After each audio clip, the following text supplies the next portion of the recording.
శ్రావణ మాసంలో వరలక్ష్మి వ్రతానికి వరలక్ష్మి అమ్మవారికి ఎంతో ఇష్టమైన శనగపప్పు పాయసంని ఇంట్లోనే ఈజీగా ఎలా ప్రిపేర్ చేసుకోవాలో చూపించబోతున్నానండి. చాలా సింపుల్గా చేసేసుకోవచ్చు. టైం సేవ్ చేయాలి అనుకున్న వాళ్ళు ఈ శనగపప్పు పాయసం చేసుకొని అమ్మవారికి నైవేద్యంగా ఇవ్వచ్చండి.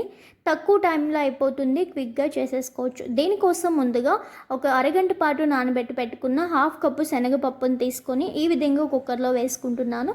ఇందులో 1.5 కప్పు వాటర్ వేసి మూత పెట్టి 3 to 4 విజిల్స్ వచ్చేంత వరకు కుక్ చేసుకోవాలి. మనకి శనగపప్పు అనేది బాగా మెత్తగా కుక్ అయిపోకూడదండి. ఇలా కొంచెం పలుకుగానే ఉండాలి. ఇలా పలుకుగా ఉంటేనే మనకి పర్ఫెక్ట్గా శనగపప్పు పాయసానికి సరిపోతుంది. ఇక్కడ చూపిస్తున్నట్లుగా ఇలా సాఫ్ట్గా కుక్ చేసుకోవాలి. ఇప్పుడు దీన్ని ఉన్న వాటర్ అంతా ఈ విధంగా డ్రైన్ చేసుకొని పప్పును పక్కన పెట్టుకోవాలి.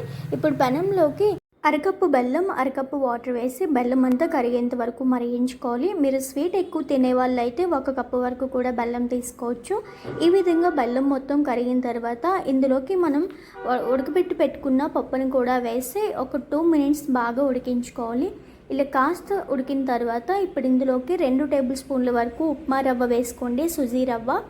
దీన్ని కూడా దగ్గర పడేంత వరకు ఉడికించుకున్న తర్వాత ఇందులోకి 1 కప్పు వరకు, అరకప్పు అయినా పర్లేదు, ఆవు పాలు కానీ లేదు అంటే కొబ్బరి పాలు కానీ ఏవైనా వేసుకోవచ్చు. రెండిట్లోని కొబ్బరి పాలు వేసేటట్లయితే ఎక్కువసేపు ఉడికించకుండా వెంటనే స్టవ్ ఆఫ్ చేసుకోవాలి.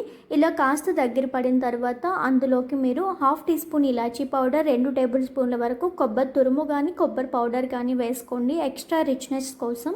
కొబ్బరి ఆప్షనల్ మాత్రమేనండి, మీ ఇష్టం. ఇలా వేయించుకున్న తర్వాత బాగా దగ్గర పడాక ఇప్పుడు ఇందులోకి నెయ్యిలో వేయించి పెట్టుకున్న జీడిపప్పులు, కిస్మిస్ని వేసి స్టవ్ ఆఫ్ చేసుకోవడమే. ఇంతేనండి, చాలా సింపుల్గా పాయసం అయితే రెడీ అయిపోయింది కదా. దీన్ని అమ్మవారికి నైవేద్యంగా నివేదించేసుకోవచ్చు. వరలక్ష్మి అమ్మవారికి ఇష్టమైన నైవేద్యాల్లో ఈ శనగపప్పు పాయసం అనేది చాలా ఇష్టం అనమాట.